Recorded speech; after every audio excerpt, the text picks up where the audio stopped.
Hoje iniciaremos aí o conteúdo de óptica geométrica, né? Essa óptica geométrica é uma parte, né, da óptica, uma parte da física, né?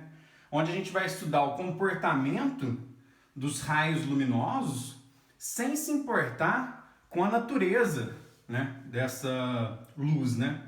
Porque hoje a gente sabe que a luz ela é definida tanto como onda como partícula, né? O que a gente chama de dualidade onda-partícula. Mas isso para a gente não vem ao caso agora.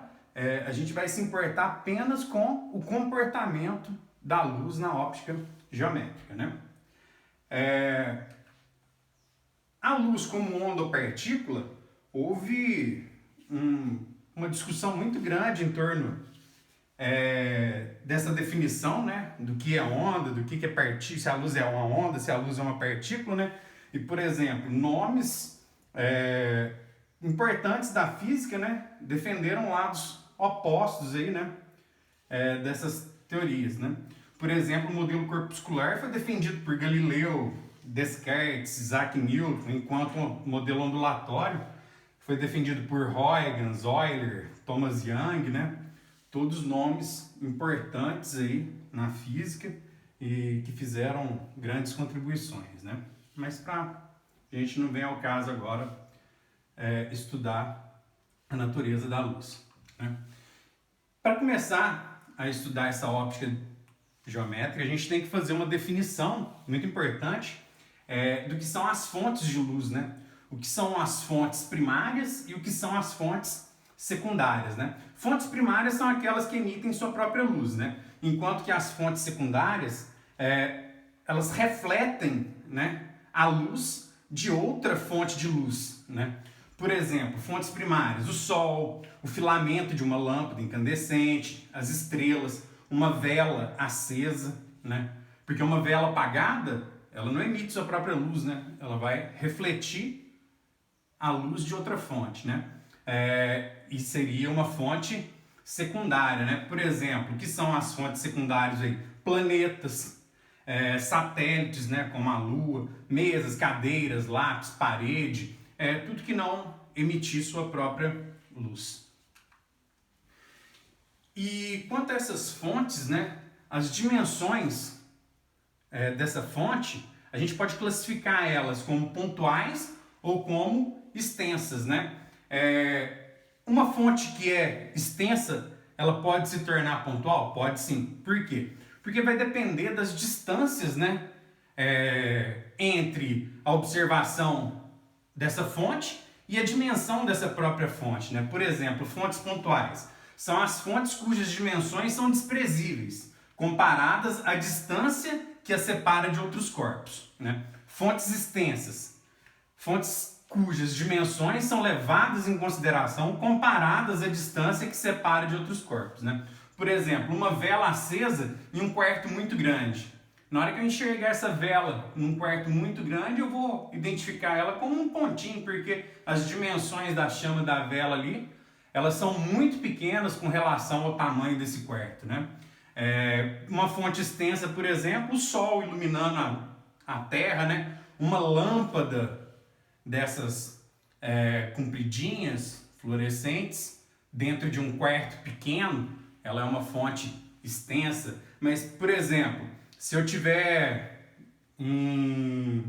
uma avenida e essa avenida é muito grande, e eu pego uma lanterna grande, e estou a distância de 2 metros de você e acendo essa lanterna.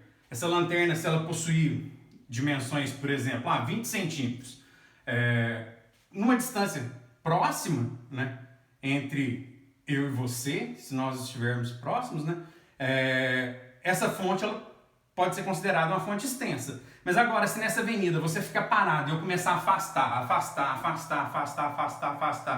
o que vai começar a acontecer? A fonte vai diminuir? Não, a fonte não vai diminuir, ela vai continuar com a mesma dimensão, né? Só que a percepção nossa, o ângulo visual nosso, né, vai começar a ficar menor, porque ela vai começar a ficar distante, né? E eu vou começar a observar essa lanterna como um pontinho, quanto mais ela se afastar de mim, né? Alguns conceitos básicos aí que a gente vai definir para representação da luz, né? Por exemplo, um raio de luz. O raio de luz a gente vai representar ele como uma linha reta e orientada, né? Então quer dizer que esse raio de luz ele está vindo da esquerda para a direita, né?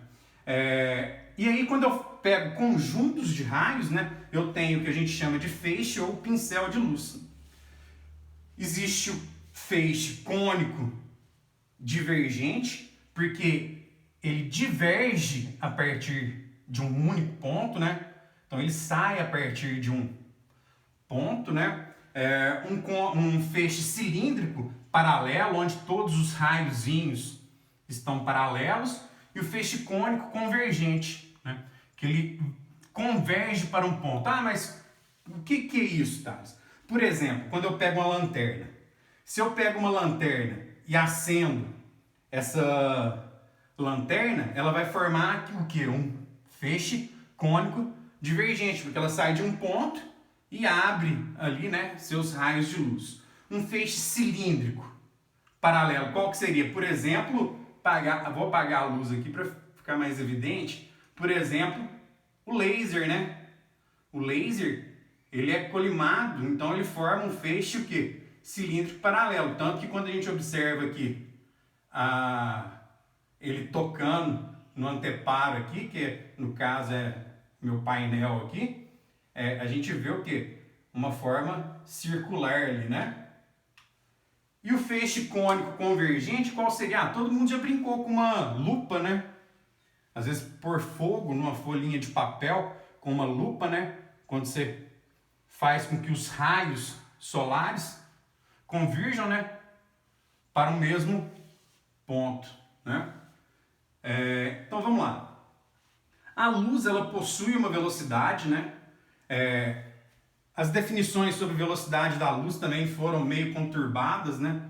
Muitas pessoas achavam que a luz possuía velocidade infinita. Por exemplo, Galileu tentou medir a velocidade da luz e não conseguiu, né? E por definição ele falou que a luz possuía velocidade infinita. Mas hoje a gente já sabe que a luz possui uma velocidade finita, né? E que muitos experimentos já conseguem determinar essa velocidade, né? No vácuo, por exemplo, ela tem velocidade de 299.792,458 km por segundo. Então quer dizer que o quê? Que a velocidade da luz é de aproximadamente 300 mil quilômetros em um único segundo.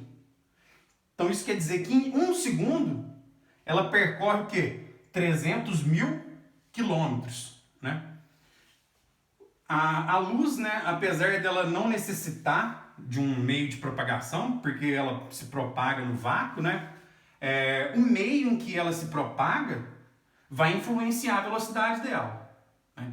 E dependendo desse meio, vai influenciar mais ou menos, né, a velocidade dela, e sempre diminuindo, porque a maior velocidade da luz vai ser no vácuo, né? Então vamos lá. Os meios de propagação da luz são três, né? Que são definidos em meios transparente, meio translúcido e meio opaco. Ah, mas como que funciona isso? Seguinte, um meio transparente, né? A propagação da luz é regular e o observador enxerga por este meio com nitidez. Por exemplo, o vidro polido. Então, se a gente tem vidro polido aqui e a imagem e um objeto, né, do outro lado desse vidro, um observador que estiver atrás do vidro vai conseguir observar esse objeto com nitidez, né? Por exemplo, o vidro de um carro, né? O vidro de um carro a gente consegue observar os objetos com nitidez, né? Um meio translúcido. Esse meio translúcido, a propagação da luz, ela se torna o quê? Irregular, né? E desordenada, onde o observador não obtém nitidez ao enxergar por este meio, né? Vidros translúcidos, né? Às vezes quando a gente põe vidros translúcidos em janelas, né? Quando a gente olha um objeto passando por esse vidro, a gente até consegue ver que, por exemplo, uma pessoa passou atrás desse vidro, mas a gente não consegue definir o quê? Uma forma, né, para essa pessoa, diferente do vidro transparente. Mas outro tipo de meio translúcido aí seria uma sacolinha de mercado, por exemplo. Se você pegar ela, aquelas bem fininhas, né, se você abrir ela e tentar olhar um objeto por entre ela, você até vai conseguir ver o formato, né? O formato não, ver que existe um objeto, mas não vai conseguir definir, né, uma forma específica para esse objeto. Ou às vezes papéis transparentes mesmo.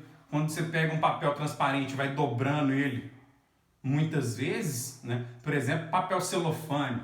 Se você pegar um papel celofane e ir dobrando ele muitas vezes, vai chegar uma hora que você não vai conseguir enxergar por através dele com nitidez, né? E o último meio é o meio opaco, né? Esse meio opaco ele não permite a propagação de luz. Por exemplo, a parede aqui, né? Esse objeto de madeira, né? A maioria dos objetos que estão nessa sala aqui são todos objetos opacos, né? Opacos que não deixam passar a luz por ele, né? Por exemplo, quando eu apago a luz aqui e incido o laser na parede ou nessa coisa de madeira aqui, a luz ela não se propaga por dentro desse meio, né? Então isso caracteriza um objeto, né? Um meio opaco.